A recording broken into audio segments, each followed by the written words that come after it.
La inesperada victoria de Donald Trump, el rechazo al acuerdo de paz entre el gobierno de Colombia y las FARC, o la imprevista victoria del Brexit. Amigos, 2016 fue el año en que todos los pronósticos fallaron. Y también fue precisamente entonces cuando volvió a cobrar fuerza una gran pregunta que de una forma u otra siempre está presente. ¿Sirven para algo las encuestas? ¿Hasta qué punto podemos fiarnos de ellas? Pues bien, para responder a estas preguntas tendremos hoy con nosotros a Ramón Alberca, todo un especialista en la materia. Quiero agradecer a estar aquí a VisualPolitik y mando un saludo a toda la comunidad en la cual también me incluyo. También hemos contado con la ayuda y la colaboración de Deimos Estadística, una empresa andaluza que se dedica precisamente a la demoscopia, a las encuestas. Así que, con todo esto, allá vamos.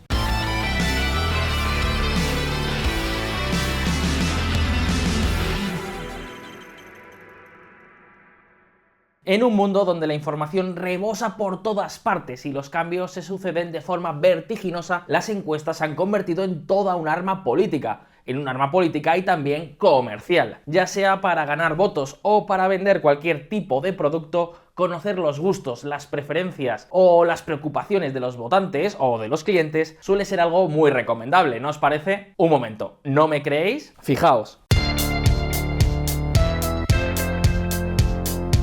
El presidente Kennedy fue el primer candidato a la Casa Blanca que confió plenamente en las encuestas para preparar su estrategia de campaña. El equipo de Kennedy utilizó sistemáticamente las encuestas para conocer y analizar las opiniones y las preocupaciones de los votantes, de tal forma que pudieran adaptar el discurso político del futuro presidente a estas cuestiones. Por ejemplo, una de las encuestas con las que trabajó el equipo de Kennedy reveló que tan solo el 30% de las familias podían enviar a sus hijos a la universidad, pero que sin embargo el 80% de las familias soñaban con poder hacerlo algún día. ¿Sabéis qué hizo entonces Kennedy? Insistir una y otra vez en sus discursos en que la educación era una prioridad para él y que mejoraría las oportunidades de formación para los hijos de todas las familias. El público respondió muy bien a este mensaje. If we're going to absorb the new technology, we're going to have the best trained people in the world, and they're going to come out of this state and the other 49 states. Y no solo eso. Como sabéis, John Fitzgerald Kennedy era católico, algo que por aquella época no estaba precisamente bien visto entre los entornos protestantes, de tal forma que muchos votantes protestantes no estaban dispuestos a votar a un católico. Pues bien, lo que hizo entonces el equipo de Kennedy fue utilizar las encuestas para decidir qué estados visitaría el candidato a lo largo de la campaña presidencial. De esta forma dejaron fuera ni más ni menos que 30 estados, muchos de ellos precisamente por las reticencias que los votantes protestantes presentaban hacia un candidato católico. De esta forma, el equipo de campaña de Kennedy pudo concentrar todos sus esfuerzos en los estados donde realmente tenían posibilidades. Y ya lo sabéis, Kennedy fue presidente.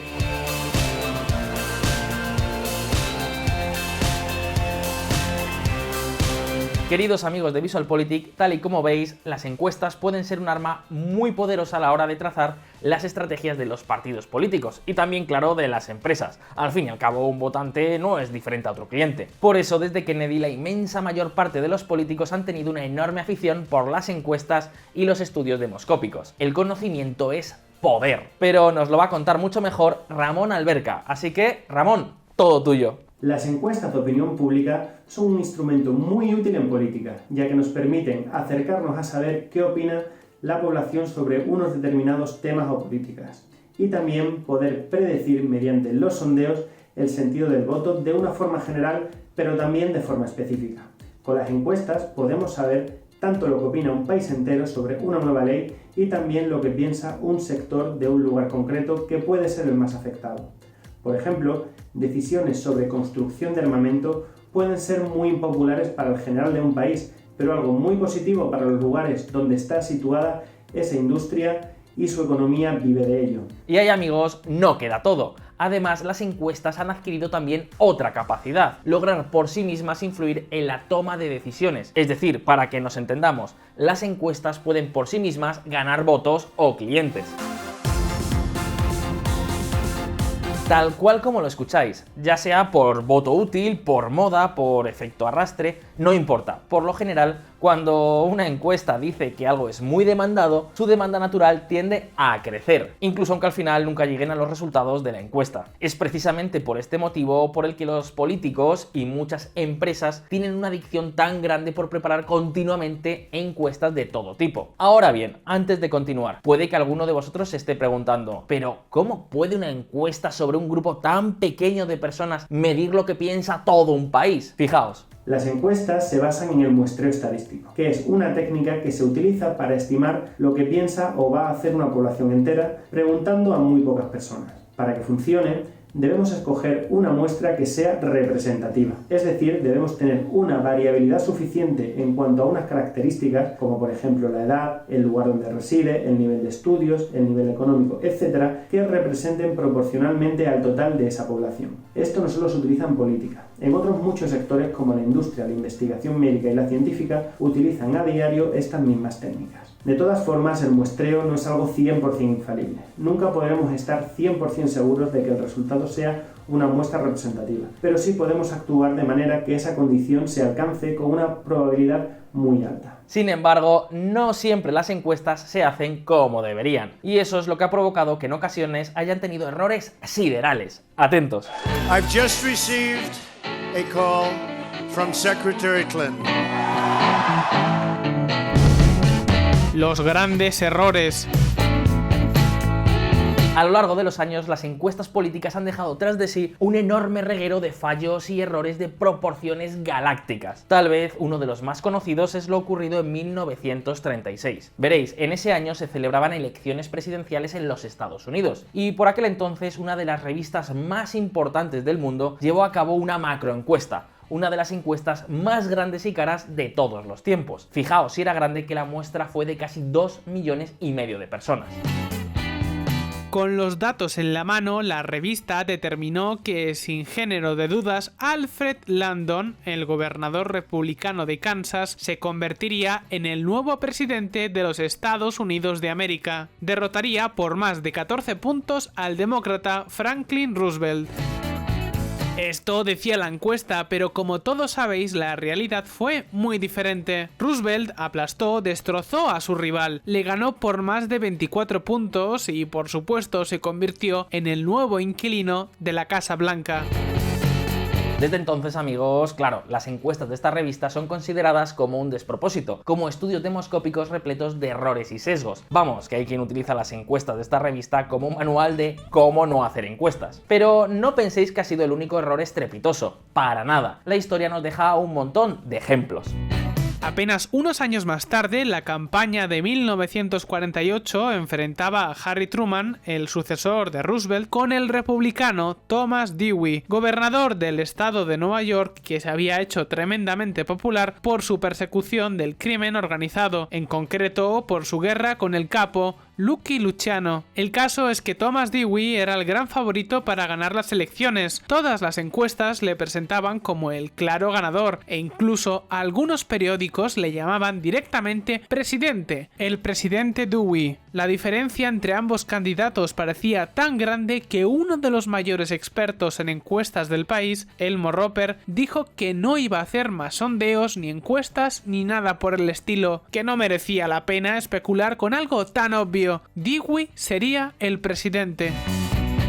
Pues amigos, una vez más la historia fue diferente. Truman ganó las elecciones por más de 2 millones de votos. Fijaos en esta fotografía. Sí, muestra al presidente de los Estados Unidos, Harry Truman, con un ejemplar de la primera edición del Chicago Daily Tribune, cuyo titular decía "Dewey derrota a Truman". Sí, así es, los periodistas lo tenían tan claro que prepararon la noticia antes de las votaciones. Menudo papelón. ¿Os imagináis la cara que se le tuvo que quedar al director del periódico? Pero un momento, no penséis que los grandes errores son exclusivamente monopolio de los Estados Unidos. Ahí tenemos, por ejemplo, lo que ocurrió en las elecciones británicas de 1992. Todas las encuestas mostraban una clara victoria de los laboristas. Sin lugar a dudas, tras 13 años en el poder, el tiempo de los conservadores llegaba a su fin. Pero, una vez más, la realidad fue diferente. Fijaos qué diferencia entre la teoría y la realidad.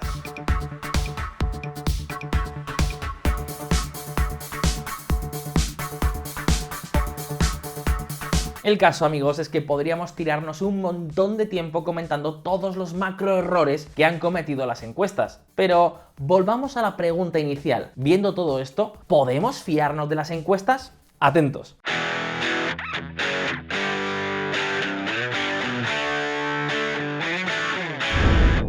¿Podemos fiarnos? Amigos, sí, vale, hemos visto algunos de los mayores errores que las encuestas han tenido en toda la historia. Sin embargo, la demoscopia, esto es, el estudio mediante encuestas de las opiniones, los gustos y los comportamientos de la sociedad, ha evolucionado mucho. Y lo cierto es que es bastante eficiente, es decir, que funciona.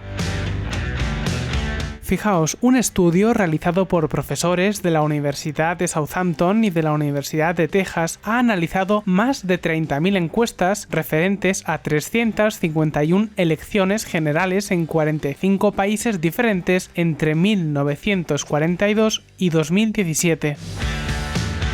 Menudo trabajo. En el estudio los autores han contrastado lo que decían las encuestas con lo que ocurrió realmente. Pues bien, según los resultados obtenidos, os hago una pregunta. ¿Sabríais decirme qué porcentaje de las más de 30.000 encuestas analizadas tuvieron un fallo superior a su margen de error? ¿El 20? ¿El 30 tal vez? Pues no, el 2%. Tan solo el 2% de todas las encuestas. 2 de cada 100. Y no solo eso. Además, los resultados también mostraron que con el paso de los años mejora la precisión.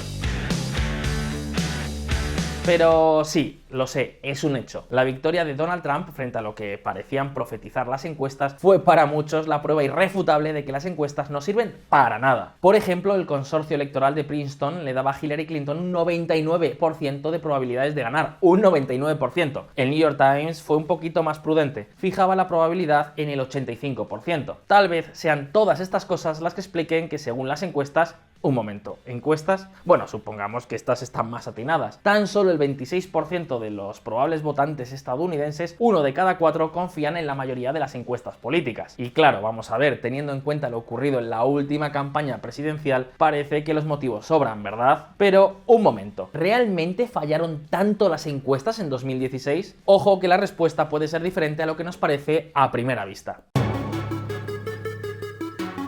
Sí, es verdad, ganó las elecciones el candidato al que las encuestas daban como perdedor y precisamente por ello muchos expertos están estudiando qué falló y sobre la mesa se han puesto muchas teorías, que si los votantes de Trump tienen tendencia a contestar a menos encuestas, que si la tasa de respuesta es muy baja y al final contesta quien contesta, que si no se jugó bien la probabilidad de errores correlacionados, etcétera, etcétera. Y sí, es probable que algunas de estas cuestiones ensuciasen el resultado, pero un momento, no tan rápido. Si echamos un vistazo a los resultados que habían estimado las encuestas, lo cierto es que no hubo tantos errores.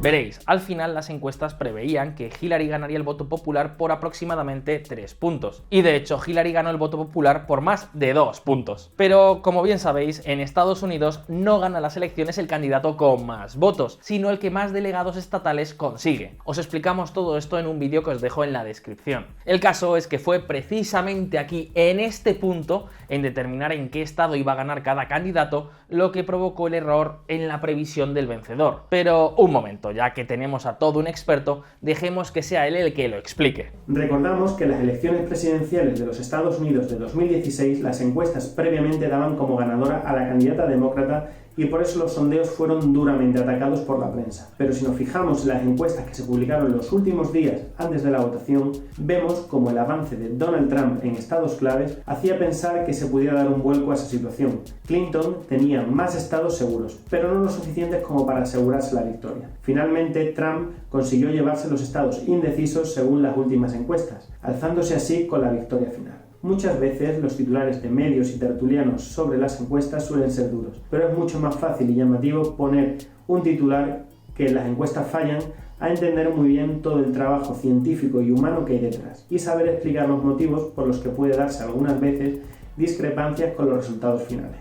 Muchas gracias por invitarme a VisualPolitik y hasta la próxima. Muchas gracias a ti, Ramón. En fin, como veis, el error no fue ni mucho menos tan grande. Y eso teniendo en cuenta que las encuestas electorales son particularmente difíciles, tal vez las más difíciles, porque no solo hay que determinar cuál es el candidato preferido, sino que también hay que tener en cuenta cuántas de las personas entrevistadas finalmente van a ir a votar y cómo van a votar ese preciso día. Lo cierto, amigos, es que más allá de lo que se suele decir en la calle, las encuestas suelen ser bastante eficientes a la hora de determinar cuál es la percepción general sobre un tema o una cuestión particular. Por eso son tan importantes para los políticos y las empresas. Y sí, es verdad, pueden tener pequeños errores. De hecho, todos los resultados de las encuestas se dan con un margen de error. Pero tal y como hemos visto, la evidencia nos dice que el resultado real en la inmensa mayor parte de los casos suele situarse precisamente dentro de ese margen de error. Y además, no nos olvidemos de lo importante que resulta la tendencia.